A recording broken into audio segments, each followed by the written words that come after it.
اسلامی معاشرت میں نکاح محض قانونی معاہدہ نہیں ہوتا، بلکہ یہ دو انسانوں کے درمیان محبت، سکون اور وفاداری کا وہ مقدس رشتہ ہے جس پر ایک مضبوط خاندان کی بنیاد کھڑی ہوتی ہے۔ دین اسلام میں اس رشتے کو جوڑنے پر جتنا زور دیا گیا ہے، اسے توڑنے یعنی طلاق کی اتنی ہی حوصلہ شکنی کی گئی ہے، کیونکہ ایک گھر کا ٹوٹنا صرف دو افراد کا الگ ہونا نہیں، بلکہ پورے خاندانی نظام کا بکھرنا ہے۔ مگر افسوس کہ آج کے دور میں برداشت کی کمی، سوشل میڈیا کی رنگینیوں سے پیدا ہونے والی بے جا توقعات اور نفسیاتی الجھنوں نے اس مضبوط رشتے کو بہت کمزور کر دیا۔ یہ طلاق کے بڑھتے ہوئے رجحان میں جہاں میاں بیوی کے ذاتی اختلافات شامل ہیں، وہیں خاندان کے بڑوں کی غیر ضروری مداخلت بھی اکثر جلتی پر تیل کا کام کرتی ہوتا ہی ہے۔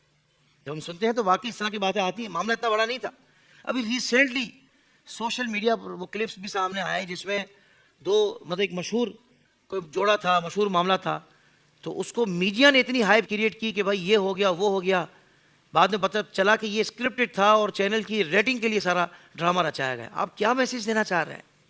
آپ رمضان ٹرانسمیشن کے نام پر لوگوں کو کیوں گمراہ کر رہے ہیں؟ یعنی کیوں یہ معاشرے کو برباد کرنے میں تلے ہوئے ہیں؟ یعنی آپ کو یہ تھوڑی ٹیمپریری ریٹنگ سے کیا ہوگا؟ آپ کی تنخواہ بڑھ جائے گی، پیکج بڑھ جائے گا؟ لا حول ولا قوت الا باللہ۔ سلجھائیں، معاملات کو سلجھانے والی بات کریں، اور ویسے بھی آپ لوگوں سے اچھی باتیں کم ہی ہوتی ہیں۔ ناظرین کرام، جب چھوٹے چھوٹے جھگڑوں کو سلجھانے کے بجائے انا کا مسئلہ بنا لیا جائے تو بات طلاق تک جا پہنچتی ہے۔ اس سارے عمل میں سب سے زیادہ نقصان کس کا ہوتا ہے؟ بے قصور اولاد کا ہوتا ہے۔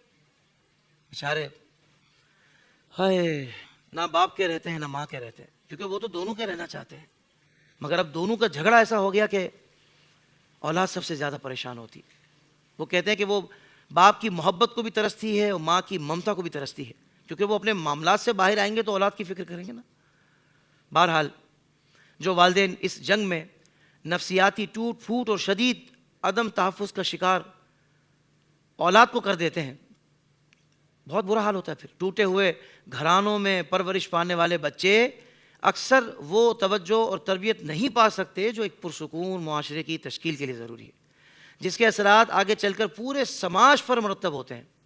آج ضرورت اس بات کی ہے کہ ہم طلاق کو ایک آسان راستہ سمجھنے کے بجائے اسے آخری آپشن کے طور پر دیکھیں۔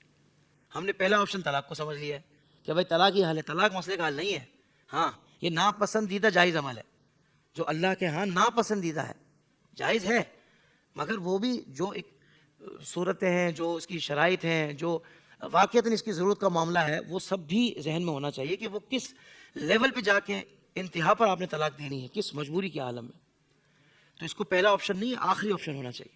اس کے لیے ضروری ہے کہ نکاح سے پہلے لڑکے اور لڑکی کو ان کی ذمہ داریوں سے آگاہ کیا جائے اور قرآن کے بتائے ہوئے اس مصالحتی نظام کو دوبارہ زندہ کیا جائے جو رشتوں کو ٹوٹنے سے بچائے۔ زندگی کے تمام شعبوں میں دینی رہنمائی حاصل کرنے اور آخرت کو بہتر کرنے کے لیے ہمارے YouTube channel Islamic digital studio کو سبسکرائب کر لیں اور بیل آئیکن بھی پریس کر لیں۔